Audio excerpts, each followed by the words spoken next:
Hier, on nous disait que les sanctions lourdes ont été annoncées, mais on ne savait pas exactement quelles en sont ces sanctions.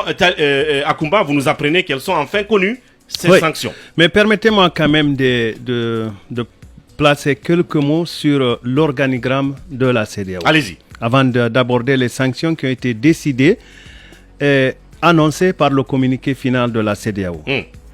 La CEDEAO, Communauté économique des États de l'Afrique de l'Ouest, compte 3 grandes instances. La première est l'exécutif, la deuxième est le législatif et la troisième le judiciaire. Au sommet de ces 3 structures-là de la CEDEAO se trouve le président de la conférence des chefs d'État et des gouvernements. Donc Ambalo est actuellement le président de ces 3 structures qui constituent la structure de gouvernance de la CEDEAO dont j'abordais tout à l'heure. Alors, Ambalo, c'est comme si vous dites, pour être simple, c'est comme si vous dites Mamadi Doumbouya en Guinée. C'est le président des présidents. C'est le président. C'est celui qui soumet l'agenda, c'est celui qui le défend. Et hier, il a réussi à obtenir l'unanimité des chefs d'État présents. Je dis bien l'unanimité des chefs d'État présents sur les sanctions concernant la Guinée. Donc il n'est pas que porte-parole, comme ça se disait dans ses discours. Il n'a jamais été porte-parole. Sur la commission de la CEDEAO qui doit avoir un porte-parole, il y a Aliou Touré actuellement. Je pense que c'est assez simple et il fallait quand même consulter le ministère des Affaires étrangères avant de se prononcer. C'était aussi simple que ça. Alors, le communiqué final dont nous avons une copie en main, s'il est authentique bien sûr, a décidé du gel des avoirs financiers. A décidé également de l'interdiction de voyager pour une liste ou des listes de personnalités concernées. Ces sanctions ont été prises dans le souci de faciliter le processus de retour rapide à l'ordre constitutionnel en Guinée, une condition préalable à la paix, à la stabilité et au développement. C'est une déclaration consignée dans le communiqué final de la conférence des chefs d'État de la CEDEAO tenue à New York le 22 septembre dernier, donc hier. La conférence engage toutes les institutions de la communauté à prendre des mesures assurant l'application immédiate de ces sanctions. Donc, le gel des avoirs financiers, l'interdiction de voyager sera appliquée immédiatement par l'ensemble des structures de la CEDEAO. La conférence appelle aussi l'Union africaine, les Nations unies et les autres organisations partenaires à soutenir l'application de ces sanctions et à continuer d'apporter leur soutien à la Guinée en vue de la réussite de la transition politique. La conférence demande aux autorités de la Guinée d'accepter dans un délai de 2 mois, notez bien, dans un délai de 2 mois à compter du 22 septembre 2022, une durée de transition raisonnable et acceptable par la CEDEAO sous peine de sanctions plus sévères. C'est le communiqué final qui le dit. La conférence des chefs d'État salue les efforts déployés par le médiateur de la CEDEAO, vous comprendrez que je parle de M. Boniaï, pour la Guinée et lui demande de poursuivre ses consultations avec les autorités de la transition et toutes les autres parties prenantes en vue de parvenir à un consensus sur la durée de la transition. Donc voilà un peu ce qui concerne la Guinée, l'extrait que nous avons souhaité. Oui, allez-y. Je voudrais, parce que j'ai le communiqué aussi, je voudrais compléter. D'accord, allez-y. Puisque le point 9 du communiqué conjoint dit, à l'issue des échanges qui ont suivi l'examen du rapport présenté par le médiateur de la CEDEAO pour la Guinée sur la situation dans cet État membre, et notant que des progrès insuffisants ont été réalisés, en ce qui concerne l'établissement d'un chronogramme de transition acceptable, la conférence décide d'imposer à la Guinée des sanctions graduelles au niveau diplomatique, économique et financier comme suit. Ces sanctions sont les suivantes. Petit a, le rappel pour consultation par les États membres de la CEDEAO de leurs ambassadeurs accrédités auprès de la République de Guinée. Petit b, la suspension de toute assistance et transactions financières en faveur de la Guinée par les institutions financières de la CEDEAO, notamment la BIDC, la Banque d'investissement et de développement, donc je crois du commerce, je ne sais pas trop. Donc la suspension de toute assistance et transactions financières en faveur de la Guinée par les institutions financières de la CEDEAO, notamment la BIDC. Petit C, des sanctions ciblées à l'encontre des personnes et groupes de personnes cités sur la liste figurant dans la décision du 4 en tout cas septembre 2022, y compris les membres des autres institutions de la transition et toute autre personne cherchant à empêcher le retour à l'ordre constitutionnel en Guinée, dans un délai raisonnable. Ces sanctions comprennent donc, comme il a dit, le zèle des avoirs financiers, l'interdiction de voyager. Alors, si vous voyez, il y a des listes qui sont jointes donc, à ces noms. Donc, le zèle des avoirs et l'interdiction de voyager, il y a une liste, par exemple, qui désigne... Prenons d'abord les membres du gouvernement. Les membres du gouvernement. Les membres du gouvernement. Akouma, tu peux les énumérer pour nous?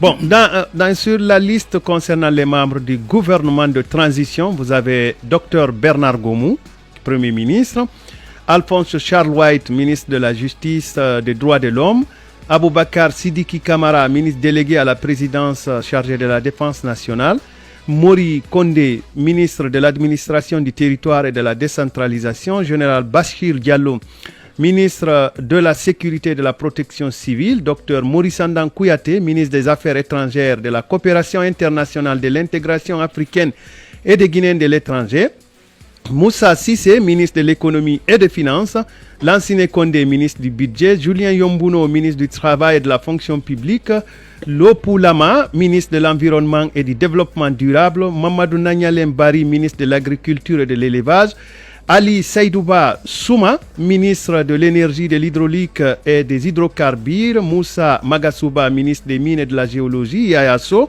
ministre des infrastructures de transport, Ousmane Gawal Diallo, ministre des postes et télécommunications, colonel Ibrahima Souri Bangoura, ministre de l'urbanisme et de l'aménagement du territoire, Charlotte Daffé, ministre de la pêche, de l'aquaculture et de l'économie maritime, Rose Paula Prissemou, ministre du commerce, de l'industrie et des petites et moyennes entreprises, Dr Diaka Sidibé, ministre de l'enseignement supérieur, de la recherche scientifique et de l'innovation, Guillaume Having, ministre de l'enseignement préuniversitaire et de l'alphabétisation, Alpha Bakar Bari, ministre de l'enseignement technique et de la formation professionnelle, Mamadou Paté, je lis comme c'est écrit, Mamadou Paté Diallo, ministre de la Santé, de l'hydraulique et de l'hygiène publique, Aminata Kaba, ministre de l'information et de la communication, Lansana Béa Diallo, ministre de la jeunesse et des sports, Aïcha Nanette Conté, ministre de promotion féminine de l'enfance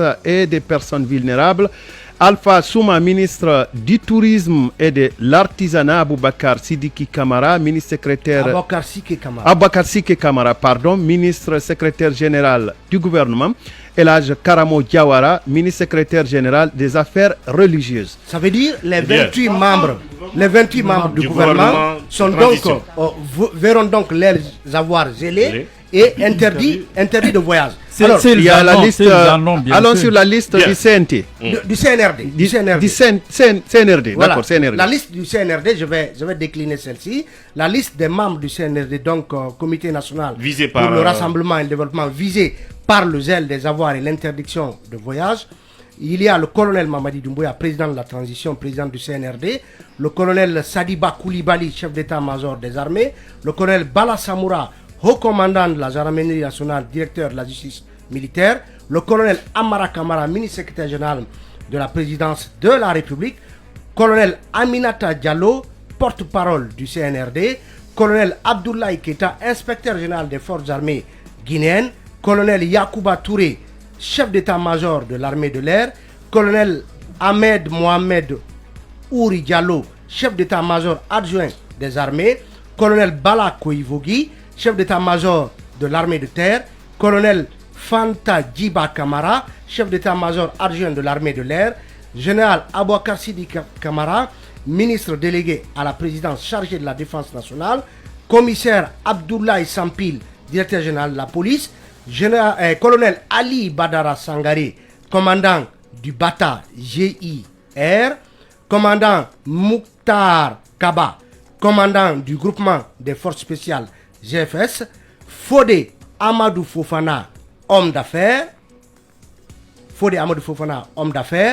Ousmane Doumbouya, homme d'affaires, colonel Philippe Magasuba, commandant du bataillon du quartier général, colonel Malik Diakité, chef d'état-major adjoint de l'armée de terre, capitaine de vaisseau Mamadou Yaya Diallo, chef d'état-major de l'armée de mer, 20 capitaine de vaisseau Mohamed Chérif Kamara, chef d'état-major adjoint de l'armée de mer, 21 colonel Moussa Kamara, directeur général de la douane. Donc 21 personnes militaires, donc membres des forces de défense et de sécurité et civils visés, 21 personnes au titre donc des membres du CNRD. Alors, il y a la liste des membres du bureau du Conseil national de la transition également. La liste des personnalités sanctionnées. Docteur Dansa Kourma, président. Maïmouna Yombuno, vice-présidente. Elhaj Fassine Seni Silla, vice-président. Yamoussa Sidibé, secrétaire parlementaire. Moriduno, secrétaire parlementaire. Maïmouna Bari, secrétaire parlementaire. Fanta Conte, secrétaire parlementaire. Donc, 7 personnes, membres du bureau du CNT, visées par ces sanctions. Alors, donc, cette liste a été établie par Ambalo Oumar Sissoko, donc qui avait été chargé par la conférence des chefs d'État d'établir la liste et les sanctions en collaboration avec le président de la Commission de l'Union africaine qui est Aliou Touré. Le Gambien. Oui. Dr Fodé Oussoufou-Fofana n'en peut plus face aux attaques répétées de Ousmane Gawal Diallo, porte-parole du gouvernement, contre l'Union des forces démocratiques de Guinée et son leader. Le vice-président de la formation politique dirigée par Cellou Dalein Diallo vient d'interpeller directement le Premier ministre Bernard Goumou afin qu'il rappelle son ministre à l'ordre. En ces termes, le vice-président de l'UFDG indique: nous voulons savoir si le sujet concernant la gouvernance de l'UFDG a été discuté en conseil de ministres pour que Ousmane Gawal, qui est le porte-parole, puisse porter la parole du gouvernement concernant la gouvernance de l'UFDG. Si tel n'est pas le cas, s'il parle à son nom pour attaquer un parti politique, il faut que le Premier ministre et le chef de l'État en tirent toutes les conséquences.